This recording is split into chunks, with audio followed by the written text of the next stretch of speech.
Hello. Hola. Bonjour. Привет, 你好.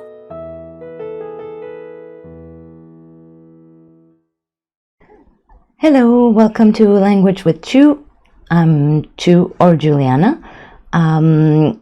First of all, I'd like to apologize because I haven't made a video in quite a while, and my goal was to make one a week, but due to personal circumstances and other responsibilities, I never organized myself enough to do it. So I hope this is a good start or restart.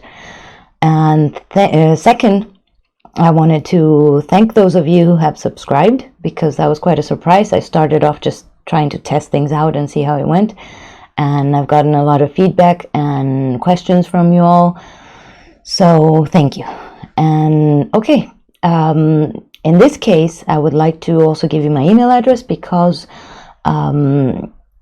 this channel is not just about language learning, but when it is, it would be really cool to know which languages you speak, which ones you are struggling with, anything you want to ask or comment on that I can help with. Maybe I can't, but if I can, I'll be glad to do it. So here's my email address, juliana@lingmos.com, and you can write to me anytime. So, I don't know if you remember, because it was a long time ago, but last time I spoke about the different sounds and the International Phonetic Alphabet and why it's important. But then if you don't know it, or if you are not that interested, you just want to speak the language very well, how do you go about solving this problem, especially if you've spoken a language with a strong accent for a while?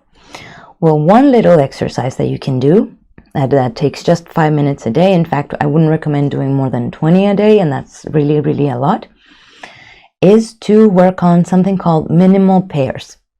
Now, minimal pairs are those two words, like in the previous videos, where only one sound changes. For example, bit and beat. Okay, I only changed the vowel.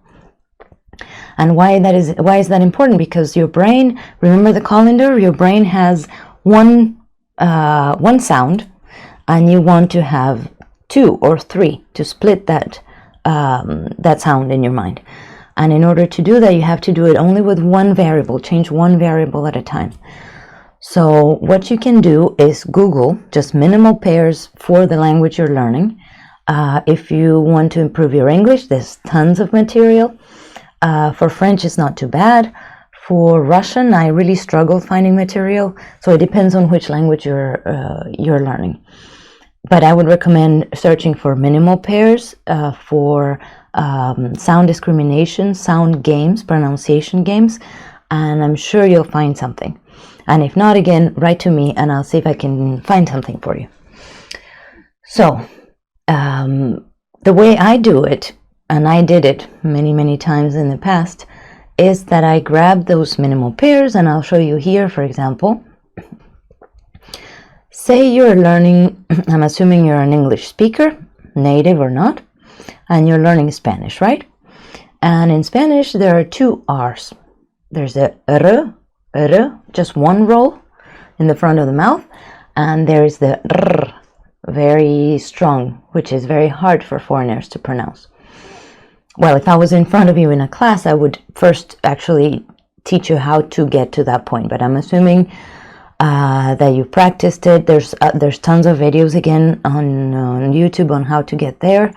But it's kind of like doing a D sound and then trying to roll your tongue, and it just suddenly starts. But anyway, let's say you kind of went through that. And here, even if you can't pronounce it, the trick is to hear it. Okay? So I'm going to show you a few words, and all you have to do is decide which one it is. The one on the left or the one on the right. Okay? And I'll tell you at the end which one it is.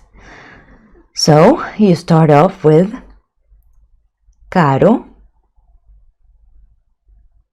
caro,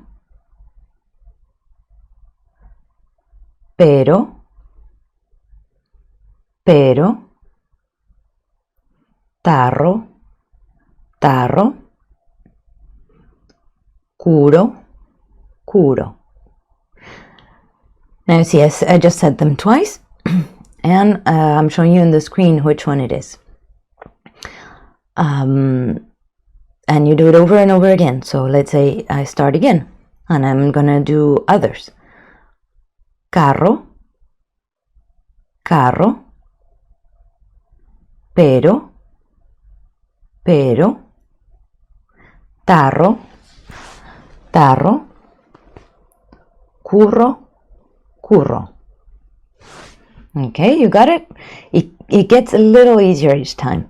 And if you got many mistakes this time, don't worry. I mean, you may not even be learning Spanish. This is just as an example to show you what it's like. In French, same thing. And I put the definitions there so that you can see what you're saying. They're actual words, huh?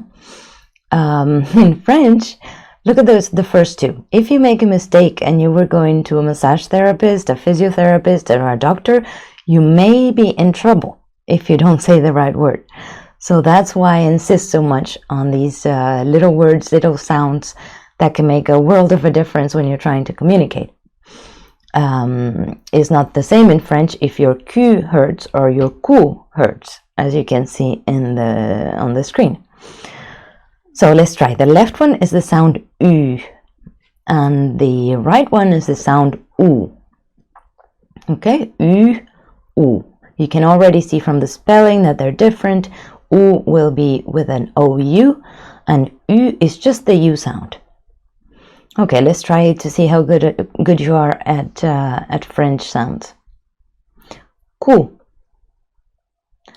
coup, tu, pour, vous. And here's the answers. Did you get it? I hope so. And so on and so forth. You're doing this exercise just to train your ear to go from the English U, whatever, to the specific French ones, which are a lot more tense. U is very, very tense. U, and then the U, it's also with your lips protruded, it's very strong. U. Okay, and then now for those of you who aren't English speakers or who want to improve your pronunciation in English, you can do lots of exercises like this too. And here I didn't put the definitions, but you can, I'm assuming you know the words, and if not, you can easily look them up. But it would be the same principle. Beach, beach, it,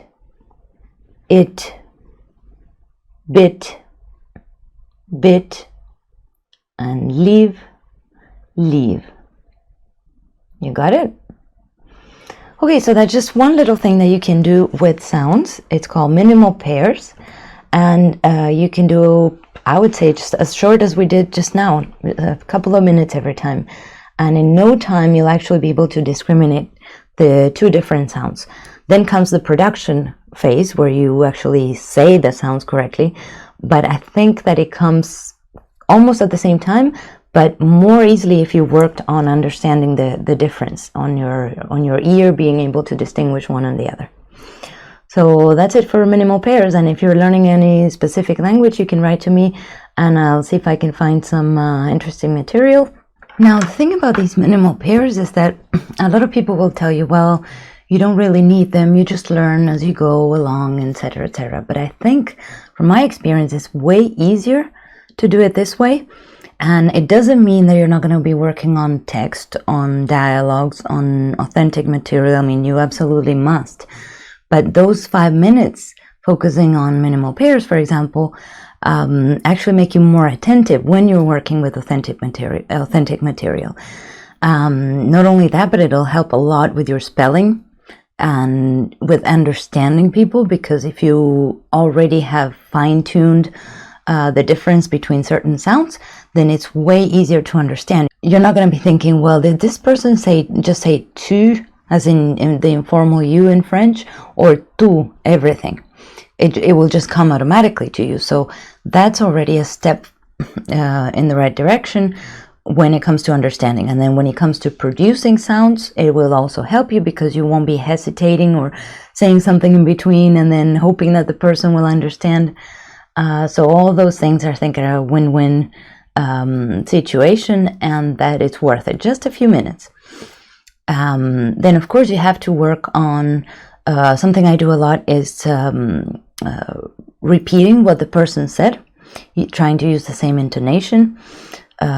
Because sounds, like I spoke about before, they get produced in a string, so you may have a lot of rules for how to pronounce a sound, but really when you listen to people, you see that they alter these sounds a little bit. But as long as you have the core down, then the rest comes more easily.